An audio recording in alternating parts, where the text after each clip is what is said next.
আমি একটু মনিরা শারমিনের মন্তব্য শুনি। মনিরা শারমিন, আপনার মন্তব্য শুনি এই গভর্নরের বিদায় নিয়ে আজ দিনভর যেটা হলো।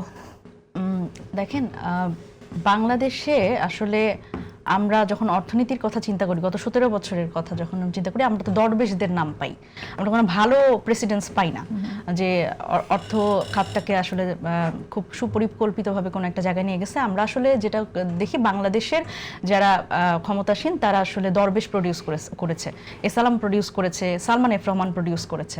তো এই যে একটা কঠিন সময়, ইন্টারিম গভর্নমেন্টের এই সময়, 5 আগস্ট পরবর্তী সময় হাসিনার রেখে যাওয়া একদম কঙ্কালসার একটা অর্থনীতি, এটি একটা জায়গায় আসলে আনা সম্ভব হয়েছে। ডক্টর মোহাম্মদ ইউনূস একটা কারণ, সালেউদ্দিন সাহেব তিনি একটা কারণ, উনি অর্থ উপদেষ্টা হিসেবে কাজ করেছেন, এবং আরেকটা কারণ হচ্ছে এই মনসুর সাহেব। এবং সবচেয়ে বেশি ক্রেডিট যদি আমি দেই তাহলে হচ্ছে ওনাকে দিতে হবে।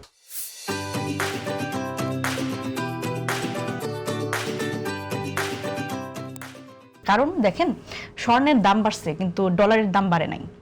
তারপরে দ্রব্যমূল্য স্থিতিশীল ছিল, বিদ্যুতের দাম আমাদের দিতে হয় নাই। দেখেন, উনি আমাদের ঘরের ভেতর ঢুকে গেছে।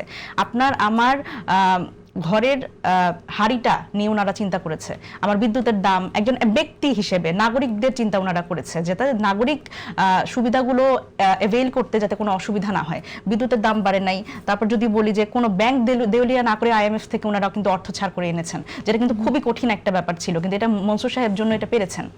এবং আমি যদি বলি তেলের দামও বাড়ে নাই। সুতরাং এই যে ভোজ্য যে আমাদের বিষয়গুলো, সেগুলোরও দাম বাড়ে নাই। সুতরাং এই জায়গাগুলোতে ওনারা খুবই এক্সিলেন্ট কাজ করেছে। এখন মনসুর সাহেব কিন্তু অনেক গুরুত্বপূর্ণ একটা দায়িত্বে ছিলেন। ওনার কিন্তু এখানে টাকা পয়সা নিতে উনি আসেন নাই। একটা খারাপ অবস্থায় উনি একটা দায়িত্ব নিয়ে আসলে আনন্দের সাথে সেই কাজটা করতে চেয়েছেন। উনি রিজার্ভ চুরি করতে যায় নাই, উনি পদ্মা ব্যাংক এবং বেসিক ব্যাংক দখল করতে যায় নাই, কিচ্ছু করতে যায় নাই।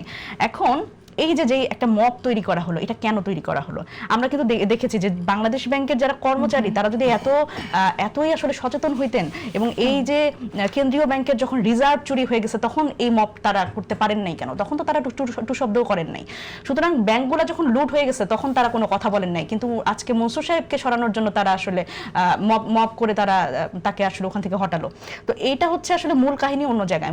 মূল কাহিনী হচ্ছে এই ব্যাংকিং ব্যবস্থাটা আসলে মনসুর সাহেব যেটা সেটা হচ্ছে ওনার একটা টার্গেট ছিল। উনি প্রথম দিন থেকে একটার কথা বলছেন যে যেই লুটকৃত অর্থ উনি এটা দেশে ফিরায় আনবেন, এবং যারা ঋণ খেলাপি তাদের উনি কোনোভাবেই স্পেস দিবে না। সুতরাং এইটাই আসলে অনেকেরই গলার কাটা হয়ে দাঁড়াইছিল। এবং এখানে যে মজার ঘটনা ঘটেছে সেটা হচ্ছে আওয়ামী লীগ এবং দুর্নীতিবাজ এবং ঋণ খেলাপি যারা, তাদের অ্যাকাউন্ট কিন্তু ফ্রিজ করা হয়েছে, এবং কোনো তদবিরেই কিন্তু সেই ফ্রিজ করা অ্যাকাউন্টগুলো খুলে দেওয়া হয় নাই। এখন আমরা দেখলাম যে দেখেন, খুবই একটা খারাপ সিস্টেম। 5 আগস্টের পরবর্তী সময় এই যে আগে যেটা ছিল হচ্ছে স্বাধীনতা ব্যাংকার্স পরিষদ, সেটি কিন্তু জিয়া পরিষদে রূপান্তরিত হয়েছে।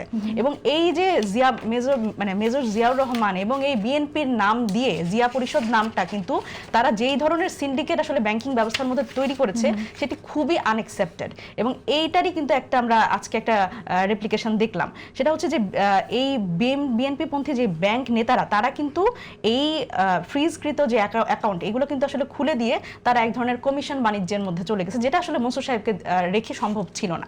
এবং আমরা দেখলাম যে প্রথমবারের মতো এরকম একজন কেপাবল মানুষকে সরিয়ে একজন ব্যবসায়ীকে দায়িত্ব দেওয়া হচ্ছে। এবং আমার মনে হয় যে দেখেন, বিএনপি ব্যবসায়ীকে দায়িত্ব দেওয়া হচ্ছে, জি, যাকে দায়িত্ব দেওয়া হয়েছে একজন ব্যবসায়ী, তার তো আরো অনেকগুলো পরিচয় আছে। হ্যাঁ, আরো অনেকগুলো পরিচয় থাকলে উনি একজন হিসাববিদ, উনি সেটাকে আপনি ইগনোর কেন করছেন? আপনি কারণ উনি দীর্ঘদিন ধরে উনি ব্যবসার সাথে জড়িত, বিজিএমইএতে উনি দায়িত্বপ্রাপ্ত ছিলেন এবং অনেকগুলো সংগঠনের দায়িত্বে ছিলেন। সুতরাং একজন ব্যবসায়ী বলে উনি রিনাউন্ড ব্যবসায়ী বলে পরিচিত।